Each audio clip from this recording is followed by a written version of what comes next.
Right. So thank you so much for everybody who's tuning in today. We are on week 3 of this course, which is insane just how time has flown by. Today, I promise we are not going to go for 2 hours. I've paced myself, timed myself, got a better plan than last time around. If you felt that last time was just like too much information, I've gone and made videos that you can see on Moodle that are walkthroughs, really thorough walkthroughs for every single platform that we were talking about. There's a 40-minute walkthrough through Twitter. Literally everything you ever wanted to know about Twitter, I go through it there on my phone, on my screen. Same for Instagram, same for LinkedIn, same for TikTok, and even for other ways of communicating with your audience beyond traditional social networks. So things like chatbots, SMS messaging kind of conversations, all that kind of stuff. And all of those videos are there. They're also part of the YouTube playlist that you guys have for the entirety of the course, just because I thought that needed redoing and slower, going through everything at a bit of a better pace. So those are there. Today, however, we have 2 things to talk about. And I'm also making videos of this later that you can then go and visit in like more segmented ways. The first one is we're going to talk about something called transmedia storytelling and how that hopefully is going to change how you plan out your strategy. And then we're also going to talk about how do we find your audience? How do we narrow it down so that we know who we're speaking to, what they engage with, and how to kind of make that engagement grow, right? If we only speak to the people who already know us, then we're never going to grow our business or the audience of our project. So I'm going to ramble for about 5 minutes about transmedia storytelling, and then we're actually going to do some kind of communal brainstorming, because this is where it starts to get interesting, right? This is where you go from randomly tweeting to strategically choosing what you put on each social network, like we've been talking about before. For this first bit, you can keep your camera on and off however you want. Right, so transmedia storytelling this is like the fancy, super fancy, like definition by the guy who came up with the idea. It's a guy called, hold on a second, because I can't read my screen because I have all your faces on it. Henry Jenkins, and it's not a new idea. It's from 2007, which feels like 500 years ago. And also, I don't know about you guys, but I still think 20 years ago was the 80s, which it wasn't. 20 years ago was the year 2000, which is so scary.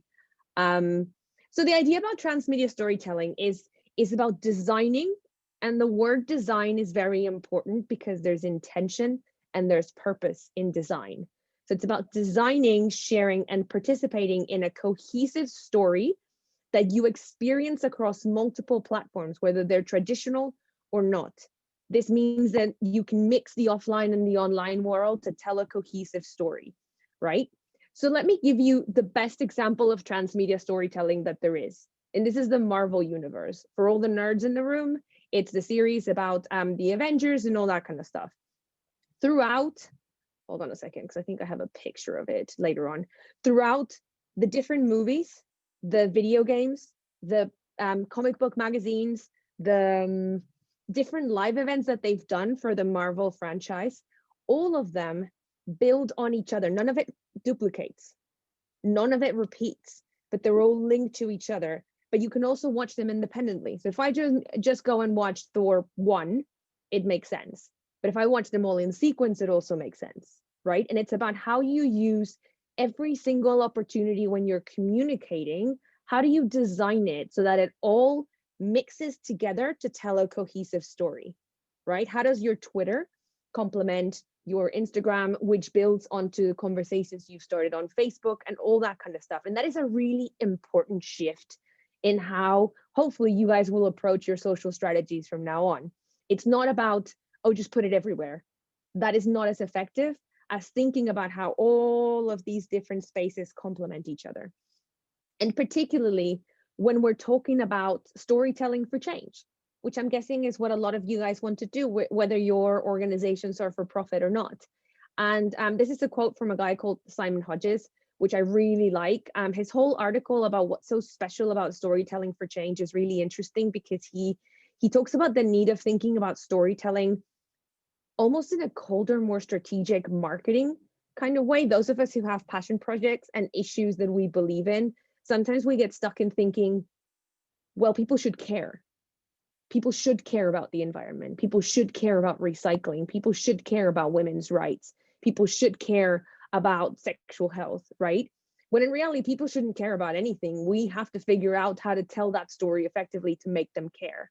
And my favorite part of this quote is in the second sentence. So he says, if we want to transform society, we must learn to tell and to listen to a new set of stories about the world we want to create. So if we combine listening with this idea of weaving stories together into transmedia storytelling, then it's hopefully really going to change how you approach this kind of stuff. And in my head, if you need another like visual metaphor to think about it, it's kind of like weaving a rug or an embroidery pattern. This is from the state of Oaxaca in the southwest of Mexico.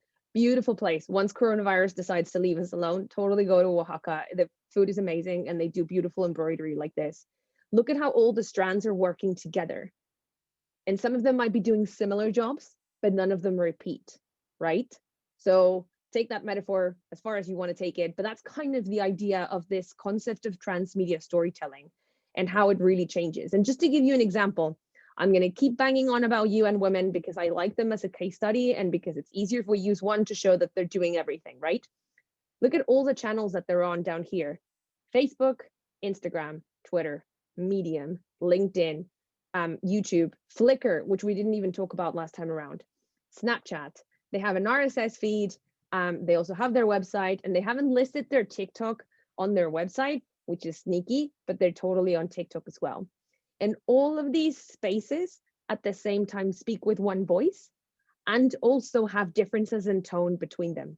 And that's the idea of transmedia storytelling, right? And you can even see it right now. They have this thing that says Orange the World. You can see when they decided they were going to run a campaign where all of their socials were going to have orange content complementing each other, complementing the website, right? So you find cohesive story amongst all of these different layers of storytelling.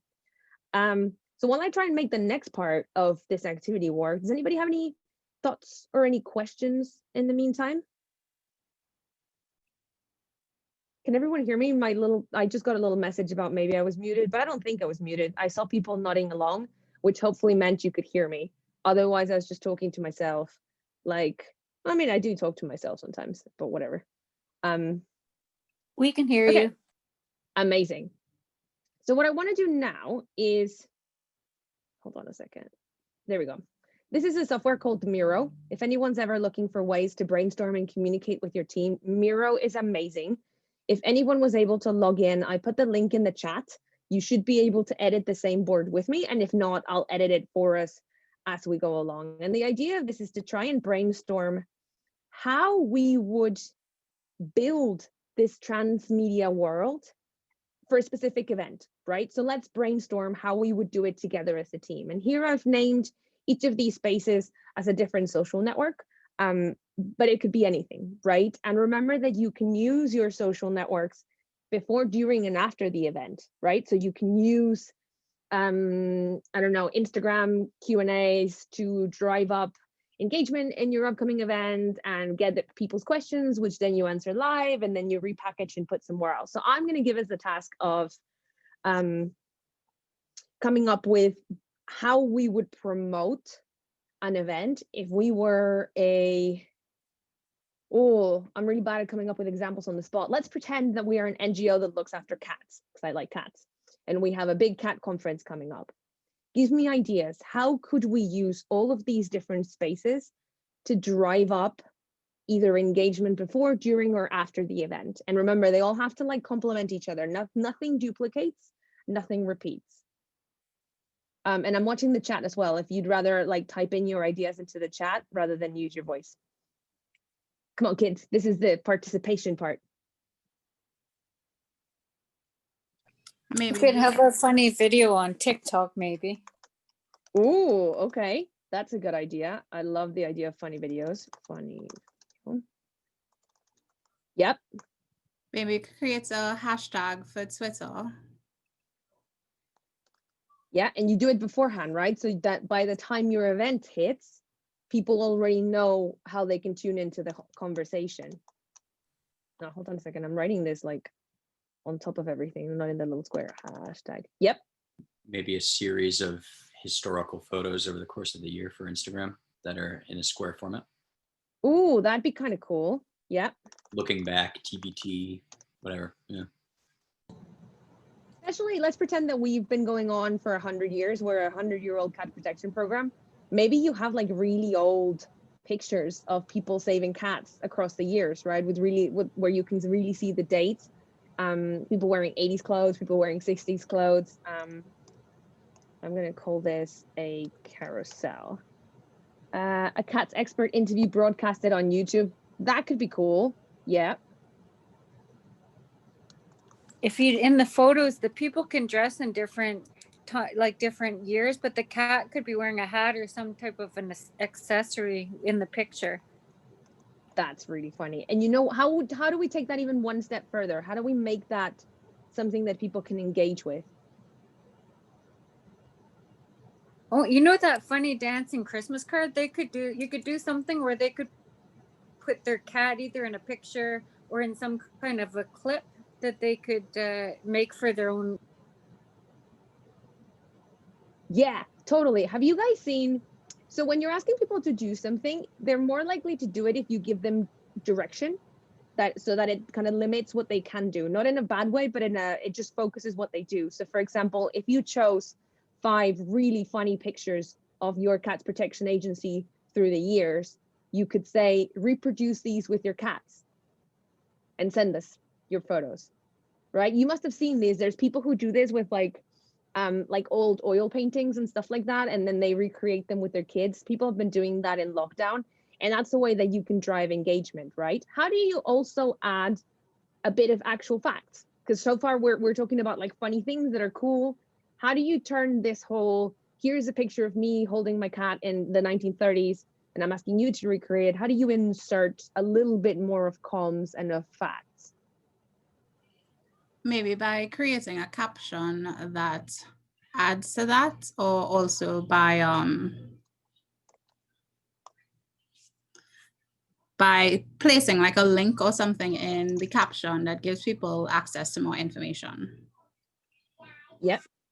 So where does that take us? If you're giving them a link to your website, right? Which needs to be ready before you launch with all the info there to send them there. It's always better if you're going to link people to something, try and send them to your content as much as possible. Even if your content is just writing up like a research paper that then takes them somewhere else, but make that first point of contact your website or your other social network, because then you're exposing them to more of your content, right?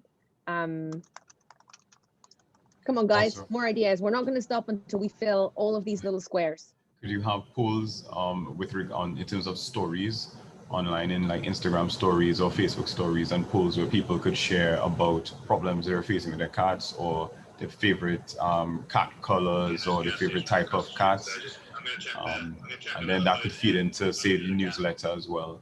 So the newsletter could gather data from the polls to kind of pick up on what people want to learn about with their cats. So different types, the best type of cat for a certain region, or the best type of cat that doesn't shed, or the best type of cat food as well. So the stories could feed into the newsletters or even the website as well. That is a really good idea. And polls, but again, think about how you'd have to reverse engineer this, right? So let's say your event is on Friday, you have to start running your polls maybe a month before to slowly gather data to give people time to respond, to build interest in what you're doing. Emo saying, showing a video of cats engaged at home in the wild on YouTube. Yeah, and you could even crowdsource those, Emo. So that word crowdsourcing is a really good way of getting engagement.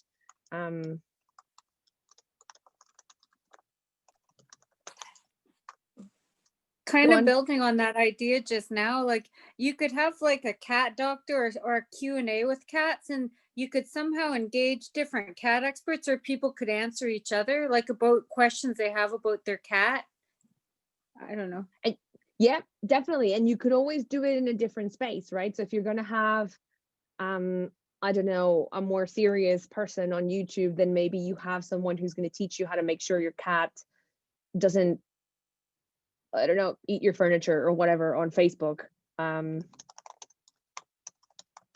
And that interactivity part is important, right? But the thing about any kind of live event that you put on, whether it's a really informal Instagram chat or a really polished event, is that you can't just assume that people are going to show up unless you tell them that it's happening, right? And you highlight it loads and you like send people reminders, and don't take it personally if you have to send 3 or 4. Think about all the amounts of emails we all get, all the notifications we're bombarded with, and cater that, right? And even better, make it a way for them to engage with your content. And you can more ideas, you guys.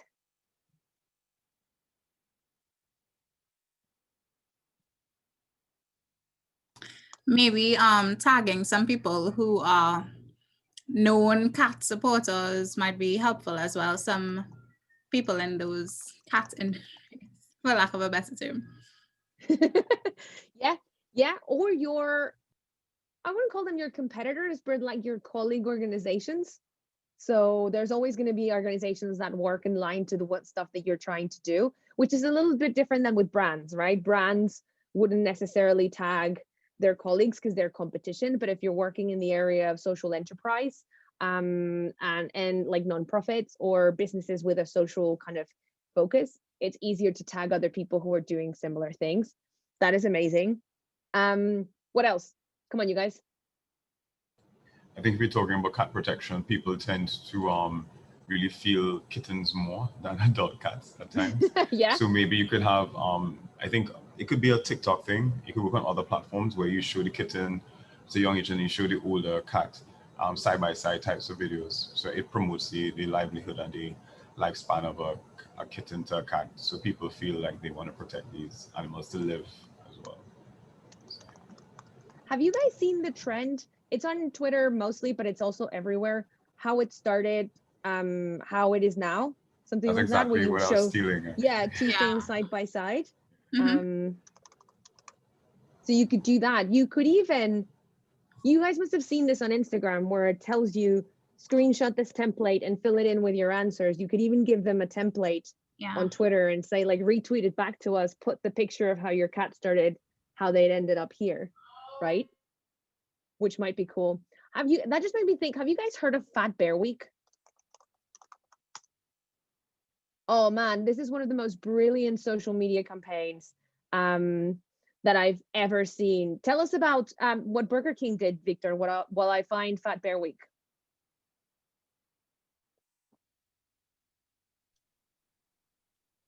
They started mentioning their competition and Did they? asking everyone to visit McDonald's or Taco Bell or any other fast food restaurant just as a way of attracting attention and trying to move the economy to the and trying to attract attention to the industry.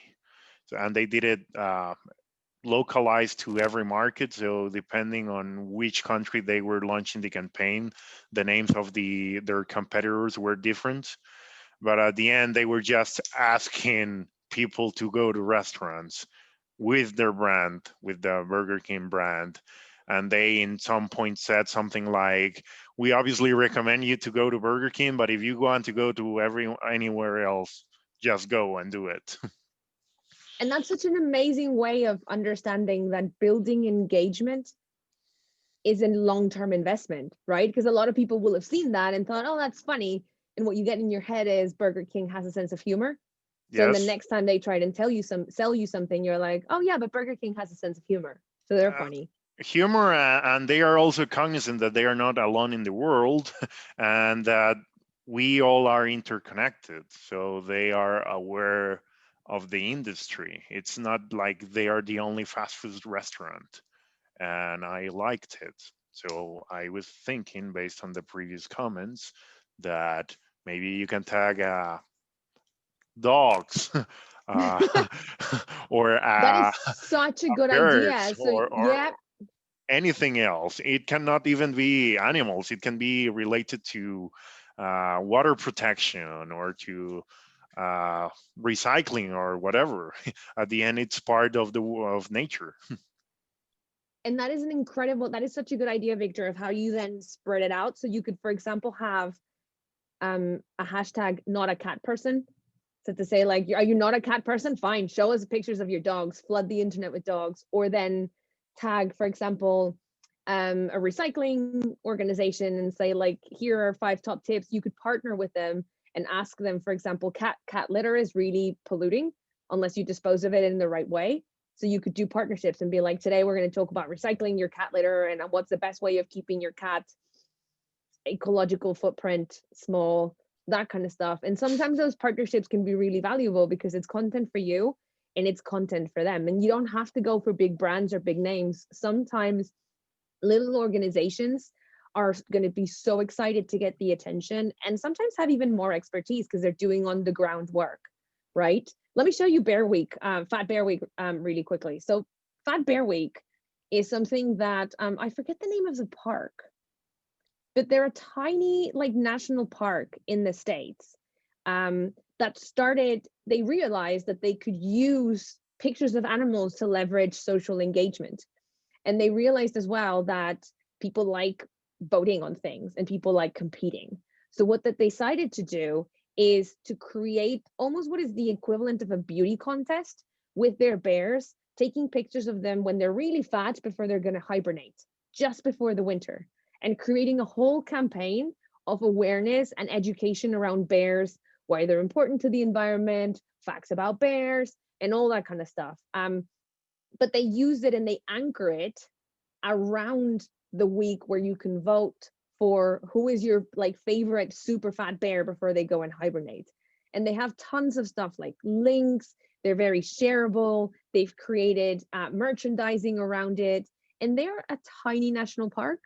Like, I mean, not tiny because national parks are humongous, but like no one should know about them. But people all over the world end up engaging with this particular campaign. And like, look at all the people that voted. That is insane for a nondescript tiny, like this isn't Yellowstone. It's just another national park. And they put up a bear cam, and every year that they do it, they add a different layer of kind of engagement. They did Instagram lives with the people who look after the bears, ask them all the questions about bears, buy your children a bear, like a stuffed toy of a bear. You could vote on them. They have a Hall of Fame. It's just mad. And they run it all on social, and it brings views, it brings engagement. Some people buy stuff, but the most important thing is that they're also spreading education. So they do a bunch of that. 5 facts about bears. Here are 5 things you didn't know about this fat bear, all that kind of stuff. And it's the stupidest thing, but it's an incredible way of getting engagement, right? So when I come up with the example of Cats Protection Week, it's kind of on purpose, because if you can sell something super silly, you can sell something really serious, and you need to approach it in the same way. How do I make it fun and engaging to participate? Can you guys think of some offline ways that you could do it? Let's say we're Cats Protection of Monterrey, where I'm from in Mexico. Are there any ways offline that you could interact with people, things that you can do to, again, drive awareness and get them to figure out who you are and what you're about? Maybe if you like wore like a t-shirt or something that had information on where people can go online to find out about it, that might be helpful. Yeah, and that people can buy as well, yes. Especially if they're cute and nicely designed. Mm-hmm. That's an excellent idea. In times of coronavirus, what would you do? Calendar is a great idea. In general, kind of swag, so t-shirts, cards, things that people can, you know, take and hold. Face masks, right? With a cat face, yeah. What's the other thing that it could have real whiskers? Oh, sorry. Yeah, that'd be cool, wouldn't it? But then how do you, okay, let's say we're going to make face masks that have cat whiskers and there's 5 different types. Link that to social. How do you make the circle go full? How do you make the circle complete itself? So you're telling people, oh, buy our masks, they're cool. Here's some pictures of our staff wearing masks on the street. How do you make that full circle? How do you get people to engage back with you after they've bought your mask? Ask them to take a photo with their mask and use a hashtag. Exactly. And then see how it all feeds into each other.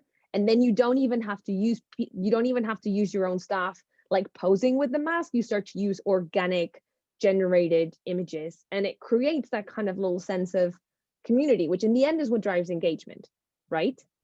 Also, the other thing that always comes in swag bags that we forget about are stickers or things that we can use to decorate and that then people accidentally come across.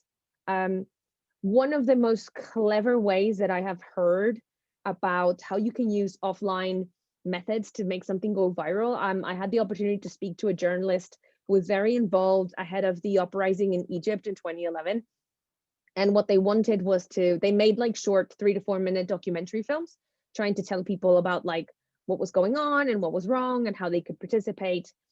But if they uploaded them to YouTube, they were taken down, or any other platform, because the government was cracking down on social media. If they tried like sharing them phone by phone. Do you remember when we could do like Bluetooth sharing of files, when we had to do that before? So they tried doing that, but then the problem was that if the police caught you with the film on your phone, you'd be in trouble. So that kind of made it really costly for their audience to watch the films. So what they decided to do, and forgive me if I've already told you the story, because it's one of my favorite stories. It just shows how you can do virality offline as well. What they decided to do was to get projectors and project these films on the side of buildings with speakers around the time that everyone was leaving work. And it's a 3 to 4 minute film. So you can watch it really quickly while you're like pretending to text or just waiting for your bus. And they created spaces of community and maximum exposure to a film in an offline way, but always sending them somewhere else. So at the end, there was always a website, there was always a hashtag, there was always something that they could do. And then they started pre-announcing where they were gonna show the films on social. So then they kind of created almost this like rave culture around their little documentaries, right? You followed them on Twitter to know where they were going to play the next film. So you were there to watch it and then to run away. It was an incredible way of mixing both of these worlds. And remember that you can do that kind of stuff. Sending text messages is a really cool way of doing it, Emo, as well.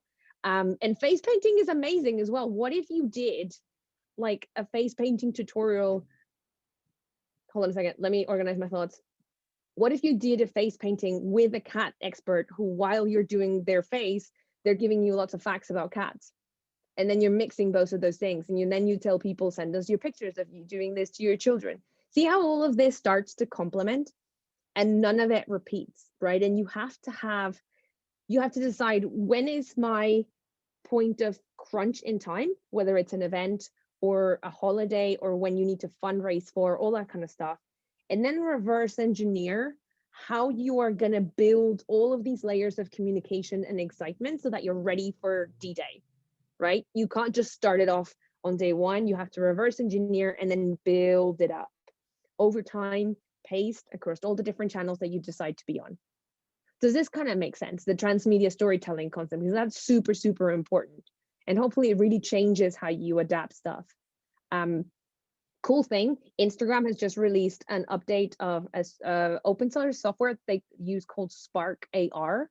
And now you can make your own Instagram filters if you're a business, and people can use them. And if you use them on Instagram, you can also use them on Facebook. So things like, I don't know, if they use your filter, they're now wearing a crown or everything goes red or your logo appears in front of them. They've now made that open source, which is really cool. It takes a little bit of fiddling to figure out how to do the tech part, but like my sister did one and she does not know how to use technology. So if she can do one, you guys can do one. If you think that's something cool that would help kind of your brand. So let's talk about the second bit. Oh, hold on a second. I'm trying to organize my fingers to do something. And this is about how do you refine your audience? And the importance about refining your audience is because think of like if you just walked into your family Christmas party. You talk very different to your parents than you do to your cousins, than you do to your spouse, than you do to your children. Knowing who our audience is means that we can adapt our tone to something that they are more willing to hear and to receive, and also so that we can produce content that is engaging for them, right? The things that my mom likes to watch are not the things that I like to watch, or sometimes they intersect, but understanding who these people are is really important. So I've kind of come up with these little designs on Miro so that we can all think about your projects, and I'm going to put you into breakout rooms so you can have a little think. And there's two options. And if you have pen and paper, please draw them out and like do a little bit of brainstorming. Or if you got access to the Miro board, please feel free to use one of these drawings.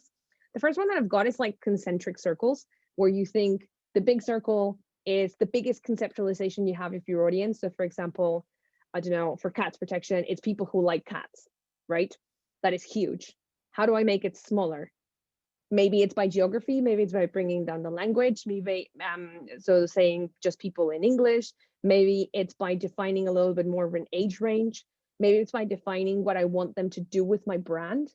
So for example, if what I want them to do is to sign up to donate £3 a month, then that might be a different type of segment of the population than just everybody who likes cats, right? And then how do you reduce it even more so that it's focused?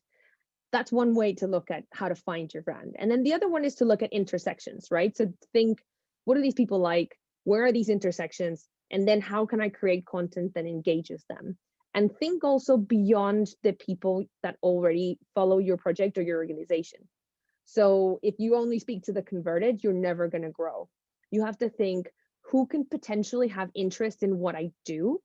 And how do I craft it for them? And it might mean that you have to change your message a little bit, right? Or sell it in a different way.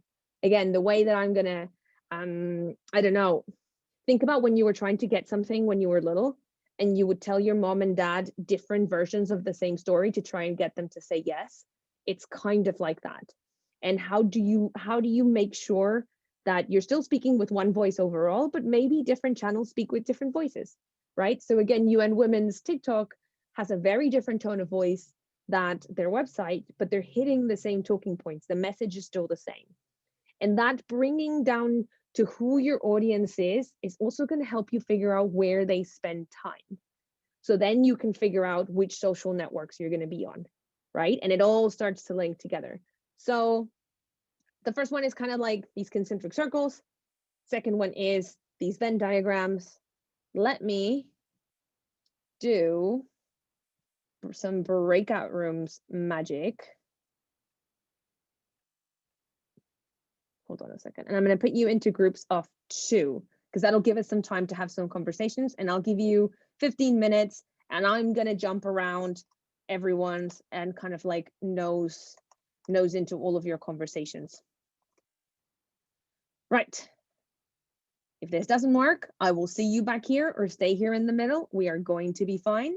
I'm going to make one group of 3 because otherwise we don't have enough people.